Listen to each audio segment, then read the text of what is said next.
수능이 선택제 바뀐 다음에 작년까지 4번 봤을 거예요. 근데 22학년도, 23학년도, 24, 25 4번 봤거든요. 22학년도 짝수회가 좀 어려웠어요. 24학년도 어렵고. 이거는 상대적 차이긴 한데 뭐가 어렵냐 그러면 극명하게 드러나는 거는 국어 성적도 지금 23학년도, 24학년도 놓고 봤을 때 23보다는 24가 더 어려웠거든요. 왜냐하면 이게 1등급 컷 점수가 내려가 있잖아요. 그럼 난이도가 있다는 얘기예요. 학생들은 무슨 얘기인지 알죠? 좀 불안합니다. 아버님들이 많이 오셔서 이거 제가 입시 얘기하기가 쉽지 않은 것 같은데 아버님들 잘 들으세요. 이게 1등급이라는 거는 이제 높은 등급을 뜻하는 거고 그 점수예요. 이게 이 점수를 맞으면 1등급이 된다 이런 뜻이에요. 근데 이게 왜 80점, 84냐면 점수 산출의 원리가 좀 있어요. 근데 이걸 설명할 수는 없고 지금 화작도 이렇게 됐어요. 자 그럼 여기 22학년도 잘려있죠. 22학년도 어려웠어요. 24학년도 어렵고 올해 26학년도네. 자 그죠. 그래서 24학년도 수능, 25학년도 수능을 봤고요. 올해는 어떻게 될지 잘 모르겠어요. 솔직히는. 왜 그러냐면 그 전년도까지 국어만 놓고 보면 독서 지문이 어려웠어요. 문법은 계속 어려웠고요. 원매는. 독서가 어려웠는데 24학년도 수능이 난이도가 있었는데 이때 문학 난이도가 올라갔어요. 그리고 선지라고 해서 문제집, 이 지문의 길이는 짧아졌는데 문제 보기의 길이가 길어졌어요. 이때부터. 그래서 학생들이 이 경향이 작년에도 이어졌는데 작년은 재작년보다 난이도를 좀 다운시켰어요. 나왔어요. 유형은 똑같은데. 올해는 어떻게 될지 몰라요. 제가 짝수의 회기설 뭐 이런 걸 얘기하는 게 아니에요. 근데 시험은 어렵게 나올 걸 각오하고 공부해야 돼요. 국영수가 어려우면 탐구가 좀 쉬웠어요. 뒤에 보시면 알겠지만 이 해가 국영수가 어려운데 탐구가 쉬웠어요. 상대적으로 모든 과목이 쉬운 건 아니지만 그리고 이때는 국영수가 좀 쉬워졌고 탐구가 어려워졌어요. 작년에. 올해가 만약에 똑같은 형태라면 국영수 공부를 좀 세게 해야 돼요. 특히 1교시 국어에서 많이 갈려요. 왜냐하면 1교시가 첫 대면이기도 한데 학생들이 되게 섬세하고 부드러운 학생들은 1교시를 못 보면 그 시험을 다 못 보는 경우에 너무 커요. 그래서 이거를 바꿔야 돼요. 전략 자체를. 그래서 학원에서 계속 강조를 해요. 담임 입장에서. 문제 예측하지 말라고. 난이도 절대 생각하지 말라고. 그 얘기를 되게 많이 해요. 언제부터 하냐면 한 9월달 평가원 보자마자 느낌이 오거든요. 절대 난이도 생각하지 말라고. 그런데도 잘 안 돼요. 왜냐면 예상을 하면 안 돼요. 그냥 문제면 너 문제냐? 난 학생이야. 그럼 풀어. 그냥 끝이야. 이렇게 해야지.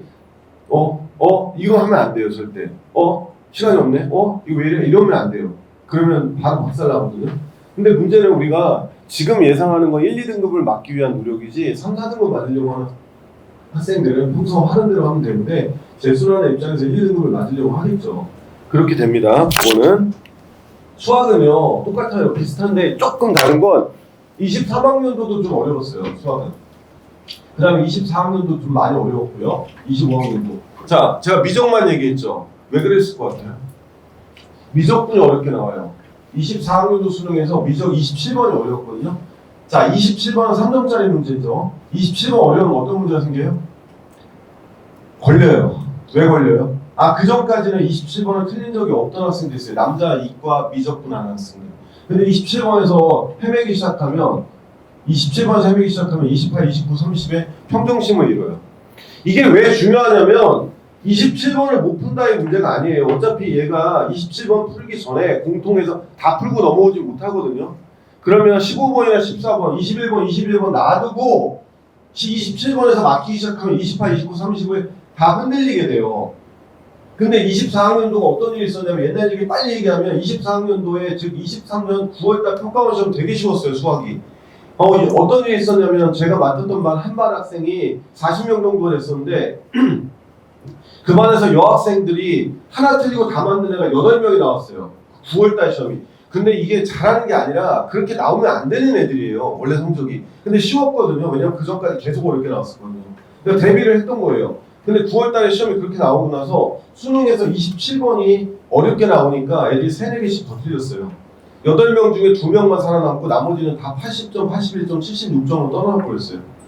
남자애들은 덜 틀려. 근데 이것도 이상한 거예요. 그래서 내가 그때 수능 끝나고 무슨 질문했는지 아세요? 수학생한테?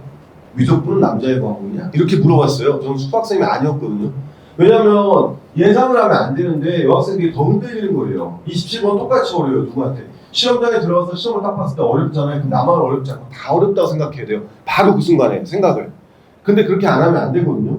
근데 이때 미적이 어려워서 그런지 81점도 1등급이 나왔단 말이에요. 그리고 작년에는 그거보다 쉬웠죠. 왜?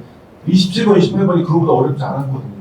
그래서 저 상담할 때 학생들 유심히 봐요. 미적한 학생들. 미적 몇 개 틀렸어요? 라고 바로 물어봐요. 저는 상담할 때. 그럼 애들이 4개, 3개, 2개, 2개 정도 틀리면 1등급 나와요. 88이나 80, 92 맞은 애들은 미적 2개 틀려요. 왜? 공통을 안 틀려요, 잘. 그래서 미적하는 학생들은 미적만 틀리고 확통하는 학생들은 공통만 틀려요. 거의.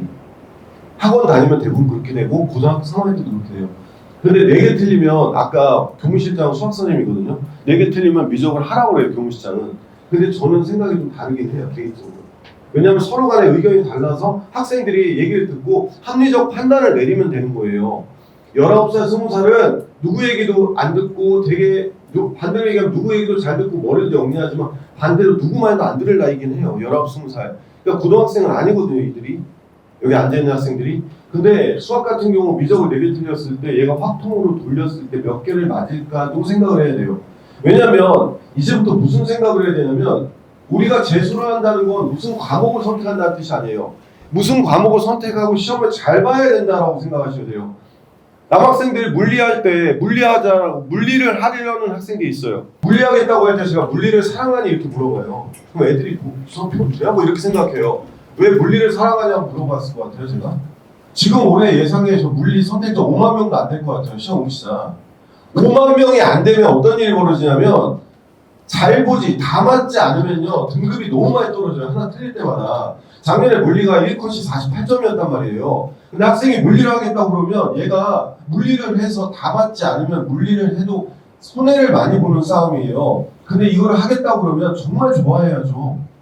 근데 남학생들 같은 경우 물리를 하는 이유가 생명을 하기 싫어서거나 화학은 너무 적다고 해서 안 하고 그리고 남는 건 물리하고 지구학밖에 없잖아요. 그럼 지우고 하면 물리 지구학 어쩔 수 없이 하는 건데 어쩔 수 없이 하는 애가 좋아하는 애를 어떻게 이겨요? 저기 남학생 여학생 가릴 것 없이 문과에 세계사 동아시아 사는 학생들 뭐라고 불러 우리가? 역사 덕후 이렇게 불러요. 왜? 좋아하니까 하는 거예요. 세계사 2만 명도 안 돼요 응시자. 2만 명도 안 되는 과목을 한다는 건 무슨 뜻이냐면 각오해야 된다는 얘기예요. 한두 개라도 틀리면 크게 내려갈 거예요. 근데 그거 왜 해요? 좋아하니까. 근데 얘가 좋아하지 않는 과목을 어쩔 수 없이 하는데 어떻게 성적이 잘 나와요? 이거 발상 다 바꾸셔야 돼요, 학생들. 왜 그러냐면 뭔가를 선택한다고 해서 끝나는 게 아니라 선택하고 잘 봐야 돼요. 지금 우리가 4등급, 5등급 맞을 걸 갖고 고민하는 자리가 아니에요. 이거는 1, 2등급 맞으려고 할 때의 예상이에요. 1, 2등급 맞으려고 하면 그냥 하면 안 돼요. 그냥 할 건 뭐하러 가요, 학원에. 집에서 혼자 해도 되는데, 4, 5등급은. 그래서 수학도 미적하고 확통의 관계를 꼭 한번 생각을 해봐야 돼요. 근데 학생이 미적을 4개 해서 2개 정도 틀리고 2개만 틀리고 나머지 다 맞을 수 있다 그러면 확통이랑 미적의 지금 점수가 8점 정도 차이 나거든요, 지금 봤을 때. 8점이나, 물론 재작년에는 되게 차이가 많이 났어요. 13점, 12점 차이 났어요. 즉, 확통 100점이 미적 88점이랑 대응을 했고, 작년에는 확통 100점이 미적 90이나 93점하고 대응했다는 얘기예요. 그러니까 만약에 학생이 미적 2개 틀리면 확통 다 맞는 효과가 생기긴 해요. 그렇기 때문에 미적을 4개 틀렸던 학생도 올해 미적을 했을 때 제가 한두 개 틀리고 다 미적을 맞을 수 있습니다. 그럼 미적을 해야 돼요. 미적을. 근데 그런 자신이 안 서고 그리고 미적하고 확통을 얘기해서 그 얘기를 많이 물어봐요. 미적에서 확통으로 바꾸면 뭐가 달라지나요? 그러는데 선생님들마다 의견이 다르지만 제 여태까지 경험상 봤을 때 심리적인 스트레스는 훨씬 덜하긴 해요. 확통이. 애들 근데 남자애들은 확통을 하지 않는 경우도 많아요. 그래서 제가 상담할 때 눈 유심히 본다니까요. 학생이랑.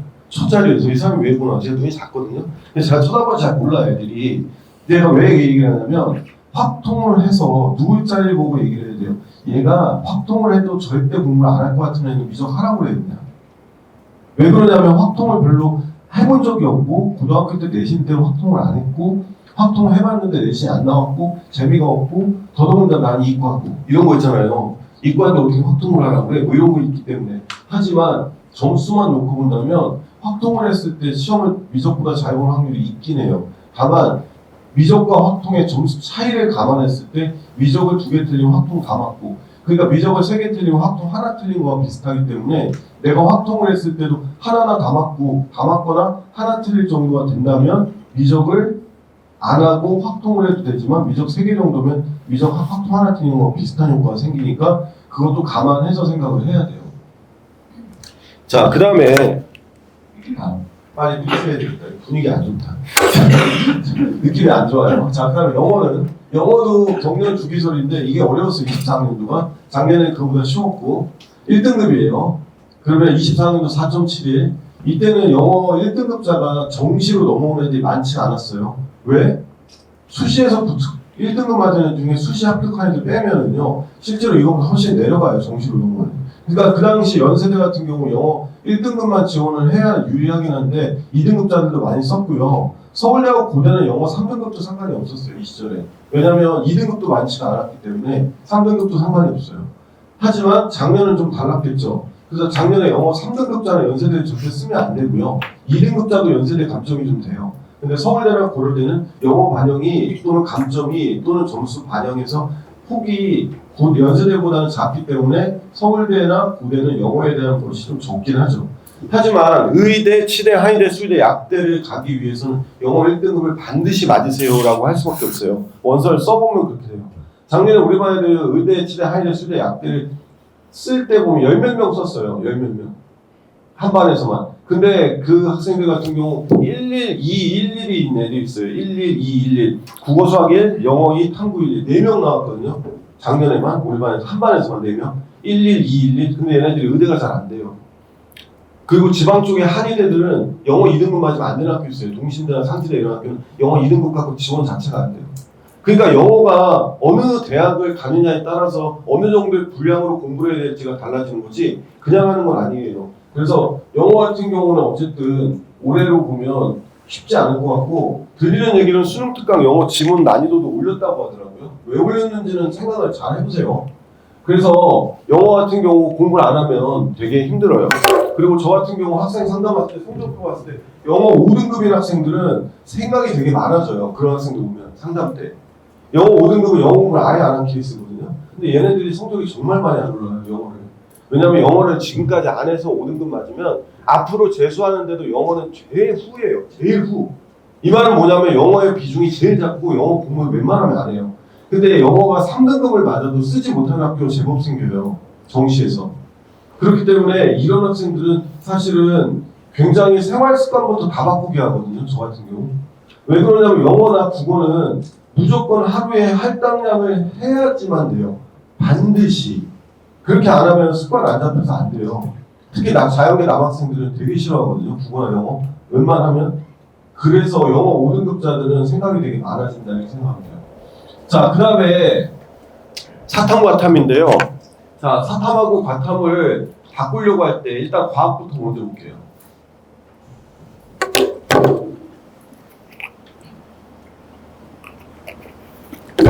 자, 우리가 과목 바꿀 때 생각해야 될 게 3가지가 있어요. 첫 번째는 난이도, 두 번째는 개인의 역량, 세 번째는 누구랑 경쟁하냐예요. 난이도는 뭘 뜻하는 거냐면 과목에서 뭘 필요로 하냐예요. 물리는 어떤 능력이 필요해요? 이해력, 계산력. 이해하고 계산하는 능력, 암기 별로 없죠. 화학은 이해, 계산, 암기도 해야 돼요. 어느 정도 3가지. 생명과학은 이해하고 암기가 위주인데 일부 계산. 확통해서 유전 계산이 있으니까. 그 다음에 지구과학도 이해하고 암기하는 게 위주인데 5, 6단원 계산. 재작년에 지구과학이 전체 5, 6단원 문제가 6개가 나왔었어요. 근데 작년에 8개 나왔어요. 이 말은 뭐냐면 지구과학의 난이도가 올라갈 수 있다는 뜻이에요. 계산 문제가 6개에서 8개로 늘면 시간이 많이 소모되기 때문에 지구과학 같은 경우는 속도가 빠르지 않으면 시험을 잘 못 본단 말이에요. 그래서 고등학생들이 작년 고3에 지구과학 선택한 애들이 교육청 모의고사 5개, 6개 나오던 시험에서 8개 나오는 수능을 보니까 평상시보다 2-3개씩 더 틀렸을 거라고요. 그러니까 지구과학 컷도 내려갔지만 우리가 지구과학 성적이 되게 안 나왔어요. 그래가지고 올해 상담하다 보니까 물리나 생명 성적은 6구랑 비슷한데 지구과학이 거의 다 떨어져 있거든요. 학생들이 6월에 2등급, 9월에 2등급, 수능에 4등급 이런 학생들이 너무 많아요. 근데 지구과학이 어려워서 못해서가 아니라 지구과학을 역시 생각은 좀 잘해서 대비를 해야 돼요. 어렵게 나올 걸 각오하고. 그럼 다시 얘기하면 물리, 화학, 생명, 지구과학은 이해력, 계산력, 암기력이 대부분 다 필요한데 생명, 사회 과목은 이해와 암기 위주예요. 그래서 난이도가 과학이 어렵다 그러면 쓸 수 있는 즉 이 과목을 공부했을 때 들어가는 역량이 조금 더 과학이 많이 작용한다 이렇게 생각해야 돼요. 그다음 두 번째, 학생이 뭘 잘하냐 생각해야 돼요. 과탐에서 사탐으로 바꾸라고 할 때 아까 교무실장 그 얘기했잖아요. 사회문화 과목을 제일 많이 선택한다고. 이유는 사회 과목이 암기할 게 제일 적어요. 솔직히 말하면 자연계 애들이 탐구를 과탐에서 사탐으로 바꾸려고 할 때 원래 이 과목들 보고서 마음에 드는 과목 이름만 봐도 하나도 없어요. 이걸 막상 EBS 들어가서 수능 특강 OT 영상 보라고 하거든요. 기출문제랑 EBS가 다 들어가 있으니까. 근데 봐도 하기 싫대요. 근데 그렇다면 그래도 해야 된다면 외워야 될 게 제일 적은 사회문화를 하게 되는 건데 사회문화가 작년에 4만 명 이상 늘었어요. 재작년보다. 올해 20만 명 넘길 것 같거든요. 그러면 사회문화 응시자가 많으니까 좋지만 사회문화가 사탐하는 애들 중에는 공부를 제일 잘하는 애들이 제일 많이 선택해요. 그렇기 때문에 사회문화와 생활윤리를 놓고 보면 생활윤리를 50점 맞았을 때 표점이 77이고 사회문화 69니까 아 생윤은 어렵고 사문이 쉬웠나 보다라고 생각하면 안 돼요. 시험의 난이도는 상대적이지만 비슷했다고 봐요. 근데 이게 왜 이렇게 차이가 나냐면 생윤 선택한 애들이 공부를 더 못해요. 확실히 공부를 잘 안 하고 상층의 애들도 비슷하지만 평균점은 훨씬 낮을 거예요. 생윤이. 그렇기 때문에 생윤은 평균의 영향을 받아요. 표점은. 표점의 원리 자체가 표준 편차분의 원점수 빼기 평균이에요. 곱하기 10 플러스 50이거든요. 계산식이. 그렇기 때문에 표준 편차는 우리가 건드릴 수 없지만 평균의 영향을 받는데 사문 선택에서 사문 과목의 평균이 생윤 선택보다 확실히 높다는 거예요. 평가원은 절대 밝히지 않지만 이 점수만 놓고 보면 그러면 우리가 예상해서 생각해야 될 건 뭐냐면 사문 선택하는 애들이 공부를 더 잘한다. 그리고 사문을 니네가 선택할 거면 너희들도 공부를 많이 해야 된다예요. 그렇기 때문에 그냥 사탐을 선택한다고 점수가 나온다고 생각하는 건 천만의 말씀이에요. 그렇다고 그러면 생윤을 하자. 생윤은 독서지문, 가나지문 본 적 있죠? 우리 맨날 하죠. 가나지문. 국어 가나지문에 있는 사상사나 철학사 지문 있죠. 그거랑 유사해요. 형태가. 쉽게 말하면 지문이나 문장 읽고 푸는 거예요. 그러니까 내가 독서나 이런 것들 그리고 지문이나 문장 갑과 을 그리고 생활윤리는요 문제가 다 어떻게 되는지 아세요? 수능 문제 가장 적절한 것을 골라라고 돼 있어요. 이거 어디서 많이 들은 거죠. 가장 적절한 것 따지는 게 어디예요? 국어잖아요. 국어의 독서 지문 가장 적절한 거잖아요. 생활윤리 문제들 대부분은 문제 끝이 다 가장 적절한 것을 이렇게 골라요. 그러니까 정답이 떨어지는 게 아니라 차이를 읽어내야 돼. 차이. 갑과 을과 병의 차이를 읽어내는 거예요. 그래서 비교 대조 지문이라고 해서 우리가 국어 시간에 나오는 6문제짜리 있죠. 가나 지문. 그거랑 똑같은 형태예요. 그래서 내가 독서에 자신 있고 읽기에 자신 있다면 예를 해도 되는데 나는 이과였고 원래 물리 지구학 하는데 물리 엄마가 5등급 맞고 하지 말라고 해서 고민 중이라 그러면 예를 하긴 해야 돼요. 사문을. 아니면 정법을 해도 되고. 근데 한지랑 세지 얘기 왜 안 하냐면 인원이 적어요. 여기서 생윤하고 사문만 18만 명대고 나머지 다 3만 명대예요. 미만. 즉 얘가 3만 8천, 얘가 3만 6천 막 이런 식이에요. 그리고 세계사 동아시아사 2만 명 정도. 그러니까 인원이 적기 때문에 과목을 선택했을 때 틀렸을 때 생기는 문제도 있어요.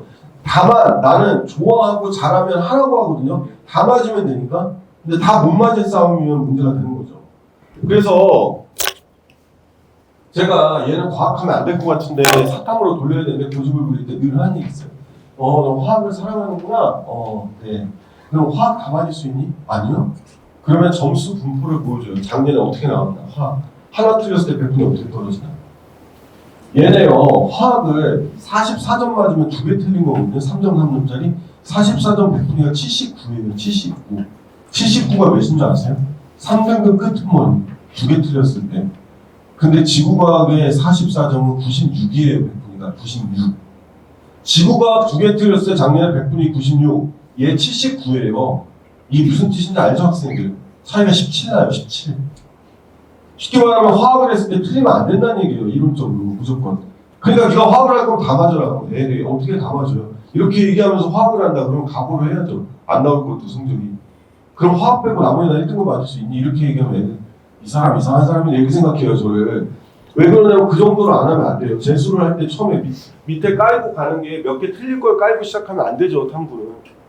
다 맞을 걸 생각하고 가야죠. 그렇게 생각하면 됩니다. 문학 청소는 다 맞게 해드릴게요. 자, 이렇게 생각하면 돼요. 자, 물리 이렇게 해서 진행된다. 인원은 이렇게 돼요. 접수 인원이에요. 응시 인원 아니고. 접수 인원이기 때문에 사회문화는 이것보다 늘 것 같아요. 그래서 20만 넘길 것 같고 생윤도 비슷하게. 그러니까 이게 극과 극이에요. 사탐 과목은 얘네 둘만 저렇고 나머지 과목들은 다 인원이 적어요. 그러니까 나머지 과목은 전부 다 매니아 대상으로 바뀌는 거죠. 한지 세지면 쌍지라고 해서 이기상만 좋은 일을 해주는 건데 문제는 이기상 선생님도 되게 힘들 거야 살기가. 왜? 애들이 듣질 않으니까. 한국지리는 한국만 다루기 때문에 깊이도 있어야 되고 암기도 많이 해야 돼요. 아버님들이 한국지리 어떻게 나오냐면 충북 증원군 지도가 나와요. 그걸 찍으면 증원인지 알아야 돼요. 순간에. 그럼 거기서 뭐가 있는지 다 밝혀내야 돼요. 순간에. 강원도 횡성을 찍으면 횡성에 뭐 있는지 다 밝혀야 돼요. 싹 다 외워야 돼요. 그래서 한지가 처음에는 10만 명 넘다가 쭉 해서 3만 명대까지 떨어졌잖아요. 왜냐면 애들이 자연계에서 넘어오는 애들이 한지보다가 이거 못하겠는데 이렇게 나와요. 근데 세계지리도 암기죠. 아니 우리가 칠레라는 나라에 대해서 뭘 알아야 돼요? 칠레? 아버님들 칠레 그러면 홍어밖에 저는 생각 안 나요 솔직히. 근데 칠레 외워야지. 그래서 세계지리는 싹 다 암기 과목이에요. 지리 선생님들만 분노해요 이 얘기. 우리 이해하고 이렇게 얘기하는데 아니요 제가 다 암기해요. 우리가 프랑스에 대해서 얼마나 깊게 이해하는데 프랑스의 지형, 기후, 산업에 대해서 뭘 이해해? 외우지. 그래서 세계지리나 한국지리는 좀 다르긴 해. 세계지리가 오히려 암기가 더 심하고 한국지리는 이해와 암기를 동시에 해야 돼요. 그래서 윤리와 사상이나 한국지리가 사실상 암기, 이해 둘 다 들어가는 과목에서 쉽진 않아요. 근데 사회문화는 암기할 게 별로 없기 때문에 이해 위주의 과목이라고 하고 생활윤리는 암기가 사문보다 많지만 얘도 역시 이해 위주의 과목입니다. 그래서 과학은 이해, 계산, 암기 세 가지 능력이 거의 다 필요한데 사탐은 하나 내지는 많아야 2개 정도밖에 필요가 없기 때문에 과학이 더 어렵다. 그래서 난이도는 과학이 어렵다. 그 다음에 역량은 학생들이 뭘 잘하냐. 세 번째는 누구랑 경쟁하냐예요. 자, 100m 달리기 할 때 1등 하려면 어떻게 하면 돼요? 기록 생각하지 말고 7명 제끼면 되죠. 8명이 뛰어서 1등 하려면 7명 제끼고 1등 하면 되잖아요. 쉽게 말하면 상대평가이기 때문에 누구랑 경쟁하냐 따져야 돼요. 자, 생명지구과학 하는 애들이 공부를 잘한다. 생명지구과학 하는 애들이 공부를 잘한다는 생명지구과학을 얘기하는 게 아니라 이거를 제외한 국어, 수학, 영어 성적이 생명그룹이 생윤그룹보다 높을 것이다 라고 예상할 수밖에 없어요. 생명그룹의 국영수 성적이 생윤그룹의 국영수 성적보다 높다. 왜냐하면 생명하는 애들이 의치한 약수, 서울대 관련 애들이 너무 많기 때문에 그래요. 그러니까 생명그룹의 1등급 애들은 생윤그룹 1등급보다 잘할 것이다 라고 예상해야 돼요. 그러면 내가 생윤을 해서 1등급을 받고 싶을 때 지금 아무것도 없는 상태에서 생명과 생윤 중에 뭘 더 1등급 받기 쉬울까 그러면 얘라고 해야 돼요. 아니라고 할 수가 없어요. 왜냐하면 이들을 이겨야 되거든요. 생명그룹 1등급 애들은 상대평가고요. 등급이 나오려면 내 점수가 높아야 되지만 그걸 다른 식으로 비유로 바꿔보면 누군가를 제껴야 돼요. 그럼 생명그룹 애들을 제끼는 것과 생윤그룹 애들 제끼는 것 중에 뭐가 더 낫냐예요. 우리가 1등급을 고민한다 그러면 생윤을 하는 게 맞잖아요. 그렇게 생각하는 거예요. 자, 그러면 자 여태까지 한 얘기들 중에 아버님들이 계시니까 쉽게 설명할게요. 모든 대학교, 우리나라의 일반적인 종합대학 중에 서울대학교의 자연 계열만 과학을 요구해요. 2개.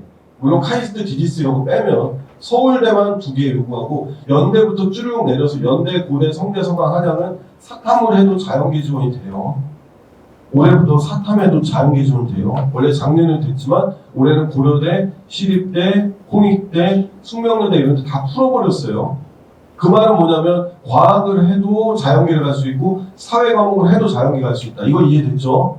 그러면 가산점 있지 않냐 그러는데 연세대가 3%예요. 과목당 3%, 고려대 과목당 3%, 한양대는 작년에 과목당 3%였는데 지금 아직 안 밝히고 있어요. 성균관대 과목당 5%, 그리고 서강대는 없어요. 올해 입시 까봐야 되는데 건국대 수의대는 내가 볼 때 미적 과탐한 애들보다 미적 사탐한 애들이 더 유리했을 거예요. 시립 건대 수의대는 미적 사탐들이 미적 과탐들이 이겼을 거라고요. 왜냐하면 건국대는 가산점이 없어요. 아예.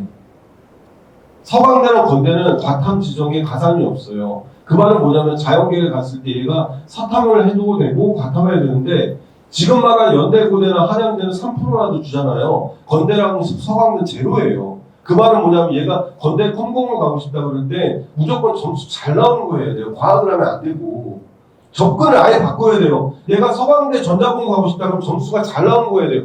전자공학과니까 물리를 한다 그러면 안 돼요. 물리를 해서 전자공학과를 못 가요. 서강을 어떻게 심하게 얘기하면. 그리고 서강대 가기 전에 열심히 물리 공부하고 서강대 못 가고 사탐한 애가 전자공학과를 가면 걔도 이상하긴 하지만 그죠? 느낌에. 근데 걔는 들어가요 또. 그러니까 이게 되게 이상해요. 이 입시가. 그래서 제가 작년에 이어서 올해도 설명할 때마다 짜증이 나는 게 밑에 상담하면 꼭 그 얘기하거든요. 아버지들이 아니 근데 얘가 공대 가겠다는데 미적분 해야 되지 않아요? 근데 미적 몇 개 틀렸는데 5개 틀렸는데 그럼 하면 안 돼요 사실. 물론 내가 미적 공부를 하나도 안 했는데 제가 하면 잘해요. 이 얘기는 아버님 계시니까 내가 그럼 너하고 나하고 1대1로 있으면 혼나요 저한테 그 얘기하면. 작년에 안 한 너는 올해 왜 다시 하게 되는데 공부를? 이렇게 물어봐요 저. 제가 인강 보는 거에 대해서 담임 입장에서 맨날 그 얘기해요. 작년에 인강 봤는데 성적 안 나왔잖아. 근데 올해 또 인강 봐. 작년에는 고3에서 대충 받고 올해는 열심히 볼 거예요. 재수생이 돼서. 똑같은 학생이에요 얘가. 작년에는 대충 봤는데 올해 열심히 볼 거랑 근거가 어디 있어요 얘가. 그러니까 수업 듣기 싫어서 그렇잖아요. 이 자리에 가만히 앉아서 제가 하는 얘기를 듣고 있어야 돼요. 그럼 얘도 각 잡고 2시간 앉아있으면 힘들잖아요. 근데 인강 보면 내 맘대로 할 수 있는데 왜 이거 불편하게 내가 수업을 들어 그러면 인강 봐야 돼. 바로. 인강 선생님이 잘 가르친다고?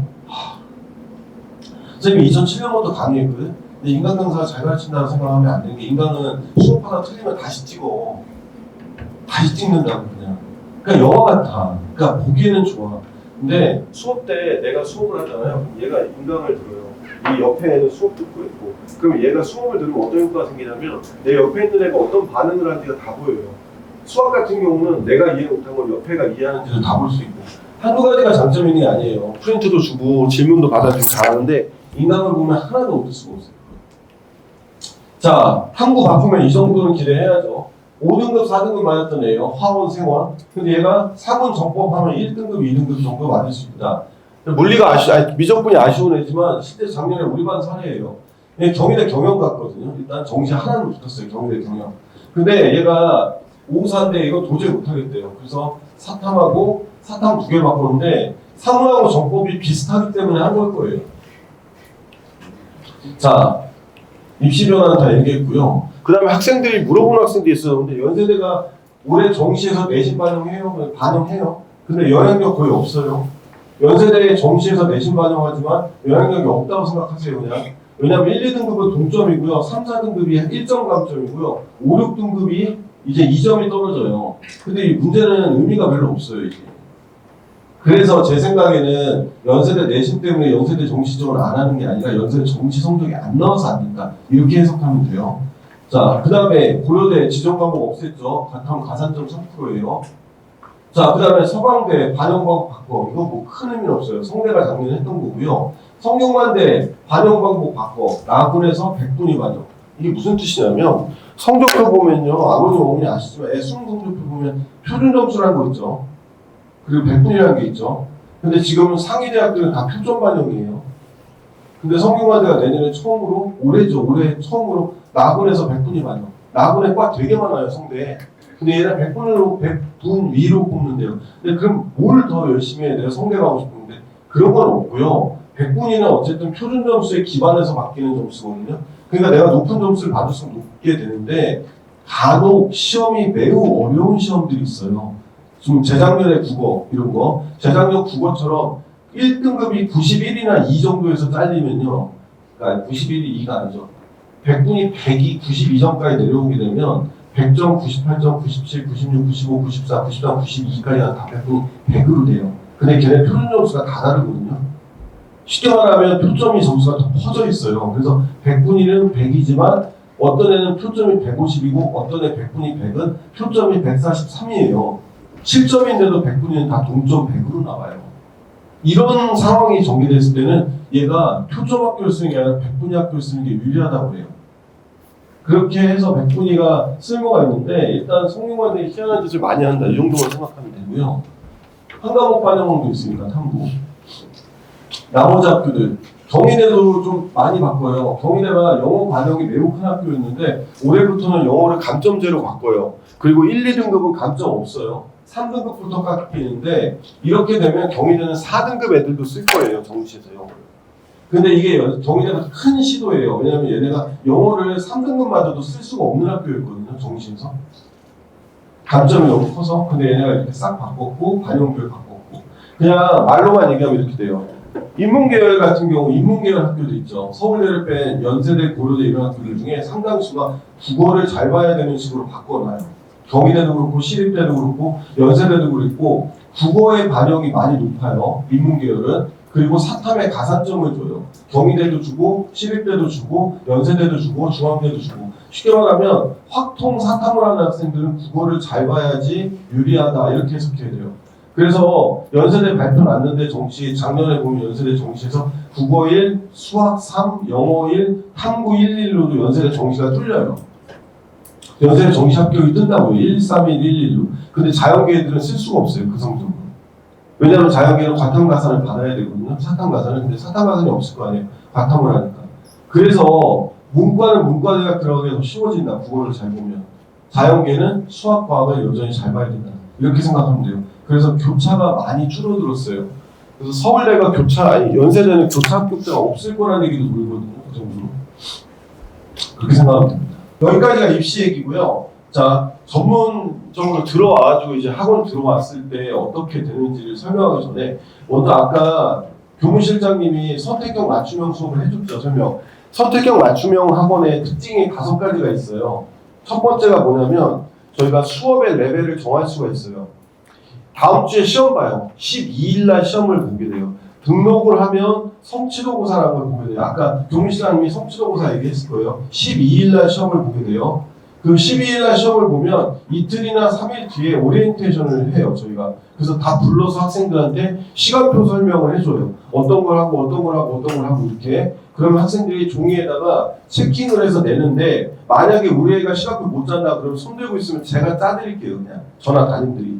왜냐면 이걸 짜라고 했을 때 잘 못 짜는 경우도 있고 부모님들은 학생들을 생각보다 신뢰를 하지 않더라고요. 이걸 해보면 우리 애는 못 짤 것이다 그러는데 전혀 그렇지 않고요. 그런데도 못 짠다 그러면 그냥 저희가 짜드려야죠. 그래서 시즌 1이 10주예요. 10주. 10주는 그냥 그대로 가면 되는 거예요.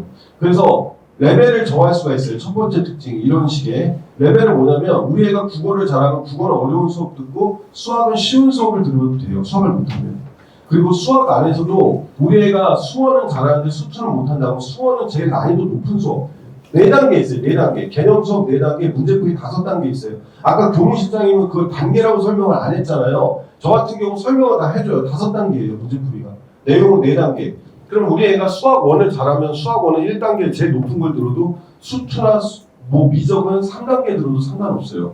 무슨 얘기냐면 저희가 수업의 방식이 굉장히 유연해요. 탄력적이라고 표현하는데 저는 이 학생이 지금 상태가 다 고르지 않을 거란 말이에요. 3등급 다 맞은 학생도요. 문학은 다 맞는데 독서를 많이 틀린 애가 있어요. 그럼 문학은 어려운 걸 듣고 독서는 쉬운 걸 들어야 돼요. 똑같이 맞추면 안 돼요. 왜냐면 얘가 3등급이라고 하면 그냥 3등급반에 넣어버려요. 저희가 20년 동안 그렇게 했었어요. 2021년 전반기까지. 근데 우리가 5년째 이제 바꾸는 거예요. 이 말은 문학은 어렵게 듣고 독서는 쉽게 들어도 되고 수학은 어렵게 듣고 국어는 쉽게 들어도 된다예요. 그 다음 두 번째는 수업의 양을 정할 수가 있어요. 이거 부모님들이 보시면 아까 교무실장님이 넘기다 보면 학생들 A 사례, B 사례, C 사례가 수업 시수가 다 다르죠. 하루에 8시간을 들어도 되지만 2시간 들어도 되고 어떤 날은 하루도 없어요. 수업이 하나도 없을 수 있어요. 선택하다 보면. 우리 학원은 36타임 듣는 애와 18타임 듣는 애 수강료가 같아요. 왜냐하면 선택을 열어줬기 때문에 그래요. 이렇게. 만약 학생이 수업이 잘 받는다 그러면 수업을 많이 들어도 돼요. 계속 듣지는 않을 거예요. 시즌 1에서 시즌 2로 넘어가면 수업의 양을 줄일 수도 있으니까 초기에는 배우는 게 많았으면 좋겠다. 부모님들 생각에 학과 습이라고 할 때 학이라는 게 수업을 뜻하는 거잖아요. 얘가 작년에 공부를 거의 안 했다면 초기에는 수업을 많이 듣고 가다가 여름 이후에 가서 수업의 양을 줄여나가도 되는 거 아니에요? 초기에는 수업을 적게 듣다가 왠지 수업이 잘 맞으면 수업을 늘려가도 되는 거잖아요. 그래서 저희 학원 같은 경우 열어준 거예요. 시간 수를 네 마음대로 정할 수도 있다 해요. 다만 학생이 못 정하면 조언을 구해야 돼요. 담임한테. 그래서 양을 정할 수 있어요. 어떤 날은 적고 어떤 날은 많을 수도 있고 어떤 날은 8시간 어떤 날 2시간이 돼도 상관없어요. 하루에 몇 시간 들어라 강제는 아니에요. 그 다음 세 번째는 강사를 선택할 수 있는데 이 사람도 얼굴 보고 정할 수 있어요? 우리? 관상 보고 정해볼까요? 어우, 그죠? 어우, 이게 끔찍하네. 그지? 여학생들. 다른 시대밖에 없어요. 그래요. 수학생 10명 다 남자예요. 자, 근데 여기서 이 선생님도 얼굴 보고 못 정하듯이 처음에 강사를 정할 수 없으니 처음에 레벨로 그냥 하세요. 정할 때 수학 레벨을 보고 들어가면 돼요. 그리고 수업을 딱 들어서 괜찮으면 1학기 10주는 그냥 가세요. 그리고 그 사람이랑 정말 잘 만나면 그 다음 주, 그 다음 학기에 계속 그 사람을 따라가면 돼요. 단과 시스템과 거의 비슷하게 강사를 정할 수 있게 나요. 근데 우리 애가 예를 들면 문학 수업을 들었는데 이 문학 선생님이 하는 방식으로 도저히 해석이 안 된대요. 그러면 수업을 전부 다 영상 녹화를 떠요. 지금 제가 하는 것도 다 지금 하고 있거든요. 사이트가 있어요. 현장 강의 무한 패스라는 그 사이트에 들어가면 이 우리 애가 듣는 수업과 우리 애가 듣지 않지만 우리 분당 청소에 이루어지는 모든 수업이 다 올라가 있어요. 그럼 그 사이트에서 국어생 9명이나 되거든요. 저희가. 그럼 문학을 가르치는 사람이 한 명일 리가 없잖아요. 그러니까 A 선생님 걸 듣는데 B나 C, D 선생님 걸 바꾸고 싶다 그러면 그 사이트에서 애들이 약어가지고 다 봐요. 미리.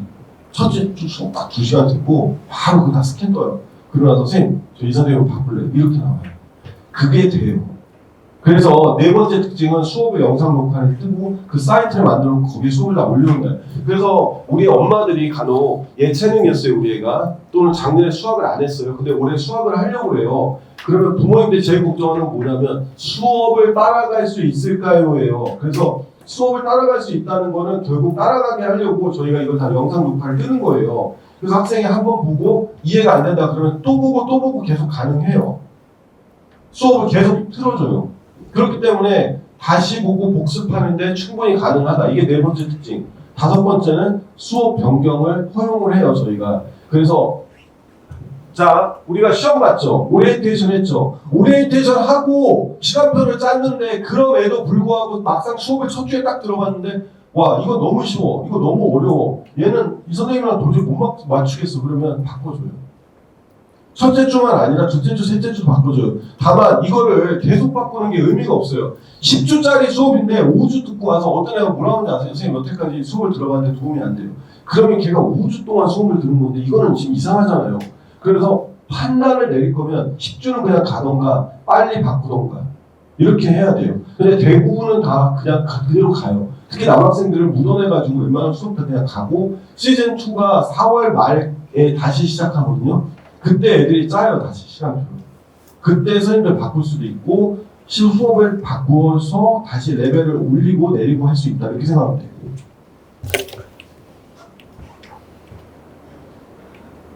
그리고 우리 학원 선생님들은 담임을 하지 않아요. 강사들은. 왜냐하면 저희 지금 아까 선생님들 중에 동그라미 친 사람들이 다른 학원 수업도 같이 뛰는 사람들이에요.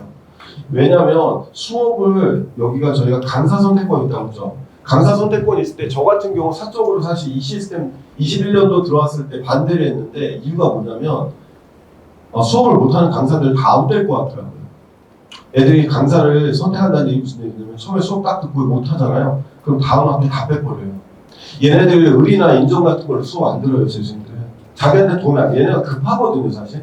대학을 잘 가려면. 근데 와 집에 와서 엄마한테 그럴 수 있어요. 엄마 수학 선생님이 사람은 좋은데 수업을 못해. 근데 너 그걸 듣고 있어? 이렇게 나올 거 아니에요 엄마가. 그러니까 사실 안 되는 거죠. 그래가지고 강사들을 전부 로테이션 체계로 바꿔버렸어요. 수업이 되는 사람들만 남겨요. 그래서 이틀은 강남와이퍼, 이틀을 여기 하루 기숙 이런 식이에요. 뛰는 사람들 다.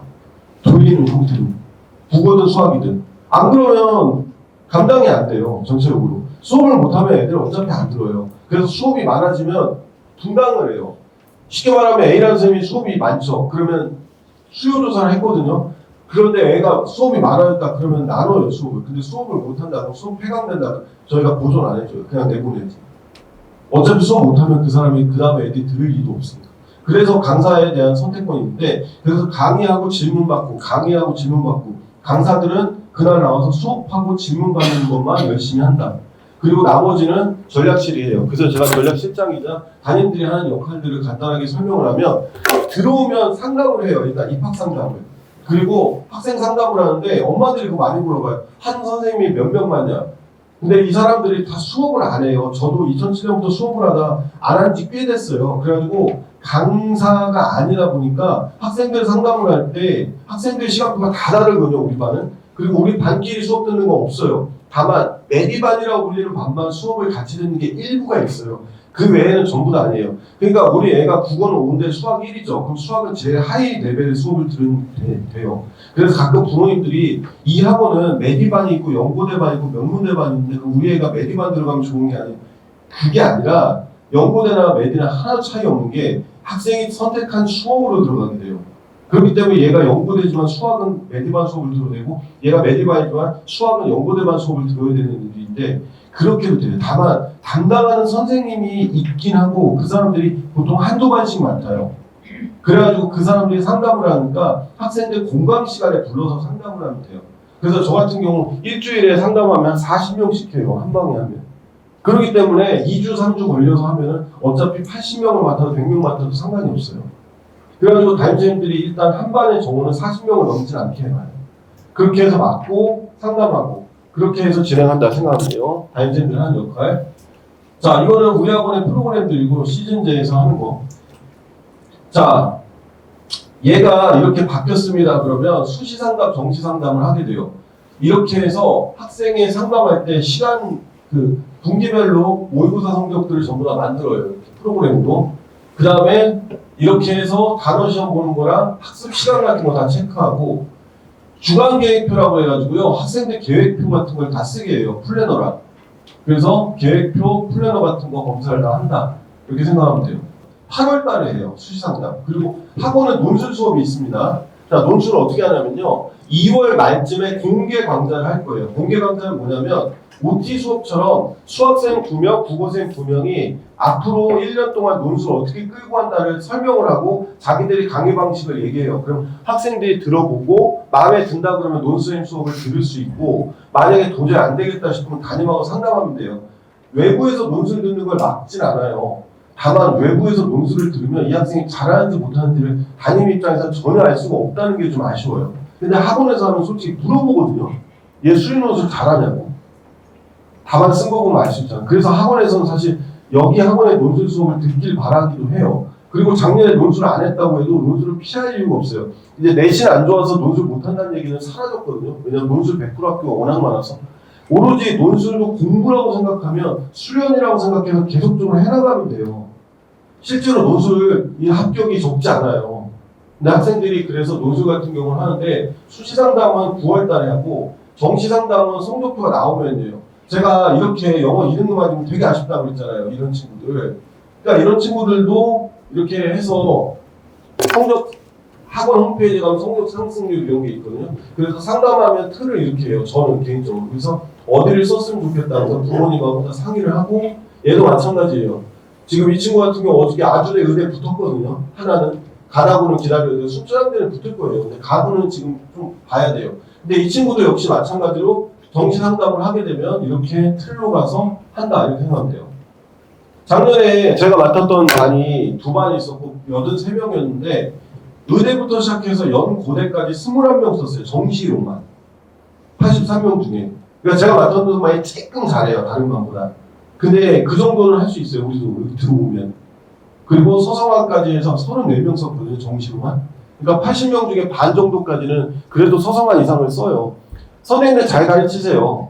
그리고 저나 다른 담임들이 눈 놓고 가만히 넋 놓고 있진 않아요. 공부 안 하면 부모님들이 기대하는 게 여기 와서 편하게 있는 걸 기대하는 거 아니잖아요. 그렇죠? 그래서 그런 부분들에 대해서 철저하게 다 담당한다. 자, 그 다음에 몇 가지 자지구레한 거. 밥 맛있어요, 여기.